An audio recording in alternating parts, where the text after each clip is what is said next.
Hello dear aspirant, मेरा नाम है दिशान अली। आज मैं आपके लिए लेके आया हूँ डॉन ओपिनियन एनालिसिस। पब्लिश हुई 18 मार्च 2024 को डॉन पेपर के अंदर। टाइटल है जी टर्म्स ऑफ इंगेजमेंट। इसकी राइटर हैं मलीहा लोधी। मेन थीम है जी हमारे पास इंडिया और पाकिस्तान के रिलेशन। इंडिया और पाकिस्तान के जो मेजर इशू हैं वो हाईलाइट करेंगी। मलीहा लोधी जो हैं वो ये कहती हैं कि a working relationship need to be establish. India और पाकिस्तान के दरमियान एक वर्किंग रिलेशनशिप जो है वो स्टेब्लिश होना चाहिए without compromising Pakistan core interest, और पाकिस्तान अपने कोर इंटरेस्ट पे कंप्रोमाइज़ ना करे।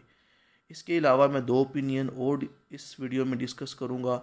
वीडियो आपने एंड तक ज़रूर देखनी है। चैनल को सब्सक्राइब करना मत भूलिएगा। अब हमारे पास ये सारी जो आप ओपिनियन एनालिसिस करेंगे, इसका क्या फ़ायदा होगा जी। इससे आपके जो वर्ड्स हैं ना वो बिल्ट होंगे, और words will make my world. इस तरह आपके माइंड के अंदर दुनिया बनेगी जब आप इस डाटा को अपने माइंड के अंदर बिल्ट करेंगे और फिर उसको रिटेन करें, उसको यूज़ करें ऐसे राइटिंग के लिए। करंट अफेयर और पाकिस्तान अफेयर के जो क्वेश्चंस हैं, जो पेपर हैं, उसको हल करने के लिए। और वर्ड जो हैं ये आपकी लैंग्वेज बनाएंगे, और इस तरह आपकी जो कम्युनिकेशन स्किल है, रिटन एक्सप्रेशन और जो आपकी आर्गूमेंट है वो बढ़ते जाएंगे, और आपकी जो सक्सेस है इंशाल्लाह वो मैक्सिमम होती जाएगी। अब हमारे पास मलीहा लोधी पाकिस्तान और इंडिया रिलेशन डिस्कस करेंगी। कहती है कि इंडिया का जो प्राइम मिनिस्टर है नरेंद्र मोदी, उसने कंग्रेचुलेटरी मैसेज किया है शहबाज शरीफ को, और शहबाज शरीफ ने भी बदले में जो है थैंक्स जो है कह दिया है। लेकिन ये जो बातचीत हुई है ये कोई ख़ास नहीं थी, बस ये एक सरसरी सी जो है वो एक कह लो कि बात हुई है प्राइम मिनिस्टर नरेंद्र मोदी और शहबाज शरीफ के दरमियान। तो ये सिर्फ एक्सचेंज ऑफ मैसेज था। कहता है कि लास्ट जो पिछले साल गुजर चुके हैं, अगस्त 2019 में जो डिप्लोमेटिक रिलेशनशिप थे पाकिस्तान और इंडिया के, वो उनमें एक पाज आ गया था। क्यों पाज आ गया था? क्योंकि इंडिया ने इलीगल एनेक्सेशन कर ली थी, अपने साथ मिला लिया था, बाईफर्केशन तोड़ दिया था, तकसीम कर दिया था, और उसके अलावा absorption of disputed state of Jammu and Kashmir कि 2019 के अंदर स्टेट ऑफ जम्मू कश्मीर की अपने साथ मिलाने की कोशिश, इसको तकसीम करने की कोशिश और अपने साथ मिलाने की कोशिश जो थी, उसकी वजह से पाकिस्तान और जो इंडिया है इनके रिलेशनशिप के दरमियान एक बहुत बड़ा पाज आ गया था। और उसके अलावा जो इंडिया ने यूनाइटेड नेशन ऑफ कौंसल, जो यूनाइटेड नेशन की सिक्योरिटी कौंसल है, उसकी रेजोल्यूशन को भी डेफियंस का मतलब है मानने से इनकार कर दिया था। तो ये मेजर हिस्ट्री के जो इशू हैं वो हाईलाइट करती हैं इसमें मलिया लोधी, और बताती हैं कि इंडिया और पाकिस्तान के इशू कैसे रहे हैं। तो ये आपको पता है कि आपके पाकिस्तान अफेयर में, करंट अफेयर में, और उसके अलावा जो भी मिनिस्ट्री ऑफ डिफेंस के रिलेटेड डिस्क्रिप्टिव टेस्ट है उसमें ये चीज़ें आपके लिए हेल्पफुल रहेंगी। तो आपको पता है कि 2019 के अंदर 370 जो एक आर्टिकल है उसको भारतीय जनता पार्टी जो है उसने क्या कर दिया था, उसको ख़त्म कर दिया था। और जो आर्टिकल 370 है ये क्या है जी, ये जो इंडियन ऑक्युपाइड कश्मीर है उनको एक हक था किस चीज़ का, स्पेशल स्टेटस का, कि कश्मीर कोई भी मतलब इंडियन डोमिसाइल रखने वाला आके जम्मू कश्मीर के अंदर जो ऑक्युपाइड कश्मीर है वहाँ पे आके कोई ज़मीन बाय नहीं कर सकता था। लेकिन जैसे ही 370 आर्टिकल इवोक हुआ तो बाकी जो इंडियन थे उनको ये राइट दे दिया गया कि वो आके जो इंडिया ऑक्युपाइड कश्मीर है वहाँ पे वो अपनी ज़मीन ख़रीद सकते हैं। ये एक इनकी पॉलिसी थी कि आहिस्ता आहिस्ता वहाँ पे हिंदू मेजॉरिटी ज़्यादा हो जाएगी, और फिर वो वहाँ पे प्लेबिसिट करवा के वहाँ की वोट लेके इंडिया परमानेंट जो है कश्मीर को अपने साथ मिला लेगा। ठीक है। तो ये 2019 के अंदर ये जो इशू थे उसकी वजह से बहुत ज़्यादा जो है डिप्लोमेटिक पास आ गया था इंडिया और पाकिस्तान के बारे में, कहती हैं मलीहा लोधी। दूसरा जो हिस्ट्री के अंदर मेजर इशू वो लिखती हैं पुलवामा बालाकोट क्राइसिस। पुलवामा जो है ये आपको पता है जी बालाकोट क्राइसिस ये हुआ था, जिसमें क्या हुआ था जी, बालाकोट आपको पता है पाकिस्तान के अंदर है, ठीक है। और उसके अलावा जो श्रीनगर है ये आपको पता है जी इंडिया के अंदर है, इंडिया ऑक्युपाइड कश्मीर के अंदर। अब इंडिया ऑक्युपाइड कश्मीर श्रीनगर के अंदर फौजी मरे थे भारत के, और उन्होंने इल्ज़ाम लगाया था पाकिस्तान पे, और पाकिस्तान के अंदर जो जैश मोहम्मदी के नाम से ग्रुप है उसने ये एक्सेप्ट भी कर लिया था। और फिर इंडिया ने अपनी अवाम को सेटिस्फाई करने के लिए एक इंडिया एयर स्ट्राइक की थी पाकिस्तान के टेरिटरी के ऊपर, बालाकोट के मुकाम पे, ठीक है। कुछ दरख्तों को ये गिरा के भाग रहे थे, और अभिनंदन भी पकड़ा गया था, और अभिनंदन के बारे में मशहूर भी हुआ था, टी वाज फंटेस्टिक। और फिर पीस जेस्चर के तौर पे इमरान खान ने इसको वापस कर दिया था। तो ये बता रही है कि जो पुलवामा बालाकोट क्राइसिस है, जो इंडिया की एयर स्ट्राइक थी पाकिस्तान की टेरिटरी के अंदर, इससे भी क्या हुआ था, पाकिस्तान और इंडिया के जो रिलेशन है वो दोबारा इंटेंस हो गए थे, स्ट्रेस उनमें आ गया था। उसके अलावा कहती है कि फिर कम्युनिकेशन जो हैं प्रैक्टिकल इशू पे होती रहती है पाकिस्तान और इंडिया के हाई कमिश्नर की। कहता है कि एक्सचेंज ऑफ प्रिजनर जो हैं वो हो जाते हैं, जिस तरह हमारे जो फ़िशरमैन है वो उधर चले जाते हैं या उनके आ जाते हैं, तो इस तरह जो प्रिजन है वो एक्सचेंज होते रहते हैं। वीज़ा जो हैं वो भी दोनों आपस में एक दूसरे को दे देती हैं, जिस तरह सिख जो हैं वो आती हैं पाकिस्तान के अंदर, हिंदू भी आते रहते हैं विजिट वीज़ा पे। तो ये जो है कम्युनिकेशन इन जो प्रैक्टिकल इश्यूज़ है इन पे होती रहती है दो मुल्कों के दरमियान, कहती हैं मलिहा लोधी। जब 2023 के अंदर शहबाज शरीफ पीएम बने थे तो इन्होंने प्राइम मिनिस्टर को कॉल की थी, और ये इन्होंने कहा था कि मैं सीरियस और सिंसियर हूँ, मैं टॉक करना चाहता हूँ, जो बर्निंग इशू है इंडिया कश्मीर का इसको मैं रिज़ॉल्व करना चाहता हूँ, और आए बैठ के बातचीत करें। लेकिन शहबाज शरीफ ने कहा था कि बात मैं तभी करूँगा अगर इंडिया जो है अगस्त 2019 में जो एक्शन था उसको रिवर्स करे, जो 370 आर्टिकल है उसको दोबारा जो है बहाल करे। दिल्ली जो है, न्यू दिल्ली ने रिस्पॉन्ड किया था कि एटमॉस्फेयर जो है अभी कंडूसिव नहीं है, टॉक के लिए अभी माहौल नहीं है, तो इस यहाँ फिर बातचीत दोबारा रुक गई। उसके अलावा मलिहा लोधी कहती हैं कि जब फॉरेन मिनिस्टर बिलावल भुट्टो जरदारी बने ना, तो इन्होंने इंडिया को विज़िट किया शंघाई कोऑपरेशन ऑर्गेनाइजेशन के समिट पे। यहाँ पे बड़ी अपॉर्चुनिटी थी कि आपस में बातचीत हो, लेकिन कोई बायलैटरल मीटिंग नहीं हुई। कहती है कि इंडस वाटर ट्रीटी 1960 ये भी एक इशू रहा है इंडिया और पाकिस्तान का। Delhi adopted raised question about the fate of treaty, लेकिन दिल्ली अभी भी इस ट्रीटी के बारे में जो है काफ़ी क्वेश्चन उठाता रहता है। 2013 के अंदर इंडिया ने इस्लामाबाद को नोटिफाई किया कि वो उसकी जो इंटेंशन है इंडस वाटर ट्रीटी 1960 को लेके, वो कह रही है कि ट्रीटी वो मतलब ज़्यादा उनकी कह लो कि गुड नहीं है, ठीक है। वो कह रहे हैं कि हम जो हैं ट्रीटीज़ डिस्प्यूट सेटलमेंट प्रोविजन, इस ट्रीटी को वो कह रहे हैं कि दोबारा हम क्या कर कहते हैं जी बाई नहीं मान रहे उसमें, वो कह लो कि डिफरेंट जो हैं वो क्रिटिसाइज़ कर रहे हैं डिफरेंट पॉइंट्स को। It also boycotted a court of arbitration, और इस इशू पे एक सालसी जो कोर्ट की हेयरिंग थी हैग्यू के अंदर। India hydro electric project, India ने जो हाइड्रो इलेक्ट्रिक प्रोजेक्ट शुरू किए हैं चिनाब और झेलम रिवर के ऊपर, जो कि चिनाब और झेलम आपको पता है कि 1960 के ट्रीटी के तहत पाकिस्तान के हक़ में आए थे, लेकिन इसको वायलेट कर रहा है इंडिया, और वो चिनाब और झेलम के ऊपर बनाने जा रहा है जी डैम, जिससे पाकिस्तान को वाटर स्ट्रेस हो सकती है फ्यूचर में अगर इंडिया ने इस तरह पानी रोक लिया। द मैटर रिमेन अनरिजॉल्व, लेकिन अभी भी ये मसला है अभी अनरिजॉल्व है। तो इस इशू की वजह से भी पाकिस्तान और इंडिया के जो रिलेशन है ना वो इंटेंस हैं। कहता है कि इंडिया के अंदर पोल होने जा रहे हैं, जनरल इलेक्शन हो रहे जा रहे हैं अप्रैल से मई में, और जब भी इलेक्शन होते हैं ना तो भारतीय जनता पार्टी वोट कर लेने के लिए दो हरबे इस्तेमाल करती है। या तो पाकिस्तान के किसी भी पाकिस्तान को क्रिटिसाइज़ करना शुरू कर देती है, और या फिर रिलीजियन मज़हब का इस्तेमाल जो है करके बीजेपी जो है वो इलेक्शन जो है विन करती है। जिस तरह पुलवामा जो अटैक था सुना कि वो भी वोट के लिए इन्होंने एक हरबा इस्तेमाल किया था। Any diplomatic move would have to wait until after the outcome of the election.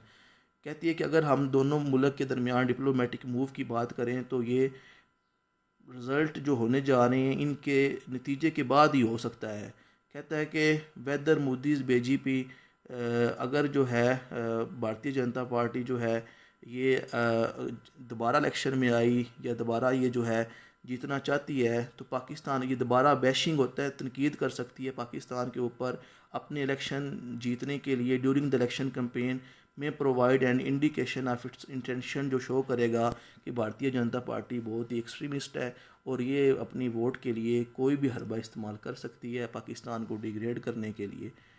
उसके अलावा जी मलिहा लोधी क्या कहती हैं, डीलिंग विद इंडिया, इंडिया से डील करना एक चैलेंज है शरीफ गवर्नमेंट के लिए। टू व्यूज़ अबाउट री इंगेजमेंट विद इंडिया, दो तरीके हैं कि अगर आप चाहते हैं कि इंडिया के साथ री इंगेजमेंट हो जाए। Number one, Pakistan should resume trade restore diplomatic relation, एक तो पाकिस्तान और इंडिया जो हैं वो ट्रेड स्टार्ट कर दें, डिप्लोमेटिक रिलेशन जो हैं हाई कमिश्नर लेवल के शुरू कर दें और कश्मीर के इशू को पुट आसाइड का मतलब है थोड़ा दूर रखें और reversal of its well known position, ठीक है, और इस तरह जो है अपनी पोजीशन जो है वो इनकी दोनों की बहाल हो जाएगी। सेकंड व्यू ये है पाकिस्तान गिव अप कर दे जो डिस्प्यूट टेरिटरी पे क्लेम करता है, लेकिन जो दोनों ऑप्शन है ना इनमें कोई स्पेस नज़र नहीं आ रही, ये बड़ा मुश्किल जो है वो काम है, ठीक है। उसके अलावा कहती है कि दोनों जो हमारे पास मुल्क हैं ये दोनों न्यूक्लियर नेबर्स हैं, रेगुलर कम्युनिकेशन ज़रूरी है ताकि जो टेंशन है वो मैनेज हो जाएं, minimise the risk of miscalculation, इस तरह इनके दरमियान जो गलतफहमियाँ हैं वो कम हो जाएंगी। और ये एक प्रैक्टिकल इशू है, restoration of high commissioner level diplomatic relation, जो दोनों हाई कमिश्नर लेवल हैं डिप्लोमेटिक रिलेशन वो बहाल करें। For example can help in this regard does not compromise any of Pakistan core interest, लेकिन जब भी इन चीज़ों में आपस में डिप्लोमेटिक रिलेशन शुरू हों कभी भी पाकिस्तान अपने जो कोर इंटरेस्ट है उन पे कंप्रोमाइज़ ना करे। तो ये था जी आपका पहला ओपिनियन, मलिहा लोधी ने बड़े खूबसूरत तरीके से लिखा है, तो आप यूज़ कर सकते हैं आर्गूमेंट बिल्ड करने के लिए पाकिस्तान इंडिया के रिलेशन पे अपने ऐसे राइटिंग में और उसके अलावा अपनी इंटरव्यू की प्रिपरेशन में। दूसरा जो है हमारे पास ओपिनियन है वो है साइलेंसिंग द प्रेस, प्रेस को दबाया जा रहा है। हुमा यूसुफ ने लिखा 18 मार्च 2024 को, ये कहती हैं कि जर्नलिस्ट है एक असद तूर जो हैं ये एक जर्नलिस्ट हैं, इनको जो है उठा लिया था सिक्योरिटी इदारों ने क्योंकि इन्होंने जुडिशरी और मिलिट्री पे जो है इन्होंने अपना नरेटिव पेश किया था। ये एक सोशल एक्टिविस्ट हैं, ट्विटर पे इनके 3 लाख फॉलोवर हैं, सब्सक्राइबर हैं इनके यूट्यूब पे, तो काफ़ी एक्टिव नज़र आते हैं। तो इनको अब दोबारा बेल पे रिलीज़ किया गया है on bail, bring attention to the deteriorating state of press freedom, और ये टेंशन ला रही है कि पाकिस्तान की जो प्रेस फ्रीडम की हालत है वो बहुत बुरी है। तूर फेस्ड हरेसमेंट, तूर को जो है परेशानी फेस करना पड़ी। Charge under the prevention of electronic press, जो पीका एक्ट है उसके तहत उनको उन पे इल्ज़ाम था कि उन्होंने फ़ाल्स नरेटिव बयान किया है जुडिशरी और मिलिट्री का, despite the supreme court previous defence of free speech, इसके बावजूद कि जो सुप्रीम कोर्ट है वो फ्री स्पीच का चर्चा करती है। Pakistan rank poorly on world press freedom index, Pakistan का जो रैंक है प्रेस फ्रीडम इंडेक्स पे वो बहुत ही पुअर है, ठीक है, तकरीबन 152 है 1/80, चेक कर लीजिएगा। विद एन अलार्मिंग इम्प्यूनिटी, और ये बहुत ही तशवीशनाक है। फॉर जर्नलिस्ट किलिंग, और जर्नलिस्ट को मारा जाता है। एंड इनएडिक्वेट इन्फोर्समेंट ऑफ लेजिस्लेशन, और उनके ऊपर जो है इन्फोर्समेंट्स की जाती है लॉज की। और the state expanding legislative tool kit, और जो स्टेट है वो अपनी टूल किट इस्तेमाल करती है इंक्लूडिंग एम्बिगियस लॉ, ऐसे लॉ हैं related to disinformation and national security, law बना लिए गए हैं कि जो डिस इंफॉर्मेशन फैलाएगा या फिर नेशनल सिक्योरिटी पे कोई बात करेगा तो उसके ख़िलाफ़ वो लेजिस्लेशन इस्तेमाल किए जा सकते हैं। Aim to express freedom of expression, और जिससे फ्रीडम ऑफ एक्सप्रेशन जो है वो दब रही है। Notably journalist like Toor who have significant online following, जिसके ऑनलाइन फॉलोवर भी हैं, उसको हाइटेंड थ्रेट फेस करना पड़ा। मीडिया सेंसरशिप और टारगेटिंग ऑफ जर्नलिस्ट, उसने मीडिया की जो सेंसरशिप है और उसके अलावा उसको कह लो कि मीडिया सेंसरशिप के नाम से जर्नलिस्ट को अटैक किया जाता है, और इसको कंडेम भी करते हैं पाकिस्तान के पॉलिटिकल बिजनेस अलाइट भी। और उसके अलावा एक सिग्नल है कि प्रेस इलेक्ट्रिसिटी की अंडरस्टैंडिंग जो है उसमें कमी है। फर्दर मोर कहता है कि एक कोरिलेशन है प्रेस फ्रीडम में और इकोनॉमिक परफॉर्मेंस में। किसी भी कंट्री की अगर प्रेस फ्रीडम जो है वो ज़्यादा होगी, वहाँ पे वो अगर खुल के क्रिटिसाइज़ कर सकते हैं पॉलिसी पे, तो वहाँ पे इकोनॉमिक जो है परफॉर्मेंस बेहतर होगी और फॉरेन डायरेक्ट इन्वेस्टमेंट आएगी। लेकिन अगर फ्रीडम एक्सप्रेशन को दबाया जाएगा तो फिर वहाँ पे लोग इन्वेस्टमेंट करने से डरेंगे और फिर पुअर इकोनॉमिक परफॉर्मेंस जो है वो आना शुरू हो जाएंगी। इंटरनेशनल कंपनीज़ जो हैं वो हेजिटेंट, वो हिचकिचाती हैं उन मुल्कों में जहाँ पे फ्रीडम ऑफ एक्सप्रेशन को लिमिट किया जाता है। India face similar challenge. India के अंदर भी हालांकि फ्रीडम ऑफ एक्सप्रेशन को दबाया जाता है, लेकिन इंडिया जो है इकोनॉमिक और जियोपॉलिटिकल एडवांटेज की वजह से ना वो फ़ायदा उठा लेता है। वो इंडिया कभी आईएमएफ के पास नहीं जाता, और लोगों दुनिया का जो इंटरेस्ट है इंडिया को लेके उसकी वजह से जो है इंडिया इंडिया के अंदर फॉरेन डायरेक्ट इन्वेस्टमेंट हेजिटेंट नहीं होते। लेकिन पाकिस्तान जो कि एक डेवलपिंग कंट्री है, इकोनॉमी इसकी डाउन ट्रॉडन है, तो इसको आईएमएफ के पास भी जाना पड़ता है। तो यहाँ पे फ्रीडम ऑफ एक्सप्रेशन को जब लिमिट किया जाएगा तो फॉरेन डायरेक्ट इन्वेस्टमेंट आने से क्या होगी, हेजिटेंट होगी, वहाँ आने से यहाँ पे रुकेगी। तीसरा जो हमारे पास एडिटोरियल है, ये जी हमारे पास है इसका अगर हम देखें तो डोडरिंग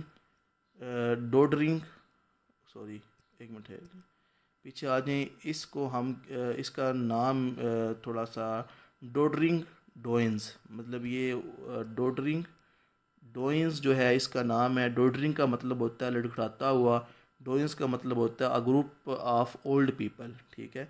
तो ये जो है डोडरिंग डोइंस जो है ये ओपिनियन है, लिखी है शहजाद सरजील ने 18 मार्च को 2024 को ये पब्लिश हुई ओपिनियन। ये आर्टिकल रिफ्लेक्ट करती है upcoming election in approximately 60 country.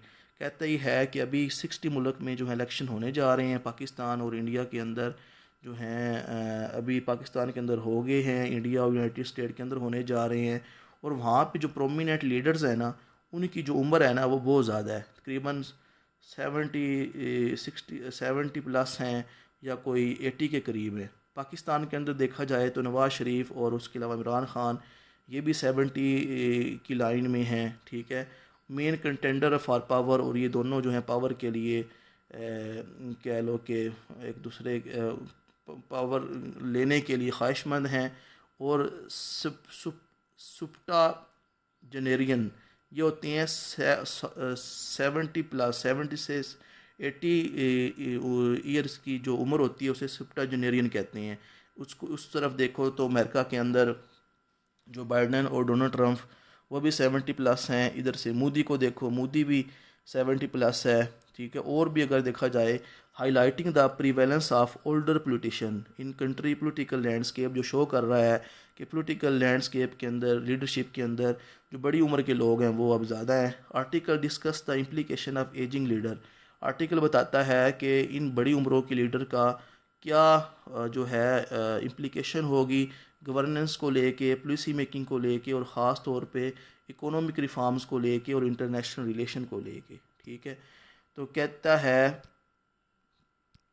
It's just at personality driven aspiration, जो पर्सनैलिटी ड्राइवन इनकी जो ख्वाहिशें हैं, dictate the direction of country. इन पर्सनैलिटी की जो ख्वाहिश है वही किसी भी मुल्क की डायरेक्शन को डिसाइड करेंगी। जिस तरह पुतिन अभी रशिया के अंदर बना है, दोबारा सदर बन गया, वो भी आपको पता है काफ़ी उम्र का है।